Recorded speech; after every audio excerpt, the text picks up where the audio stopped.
talking to you about the importance of using airflow, especially fans, when working with PCL and trying to print it.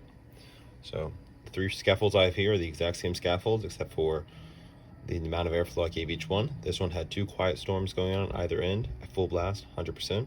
This one had 1 quiet storm blasting it, I believe from this side, the left to the right, using this black, newer version of the quiet storm. And this one had no quiet storms in it at all.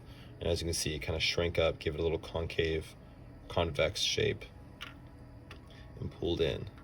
So as you can see, the best way to see is the profile and point is it gives you, or airflow gives you strong pointed corners, proper dimensions, the clear shape you want, good holes in the middle. This one has a slight sag, difficult to see, but a slight sag on the far side where it wasn't cooled.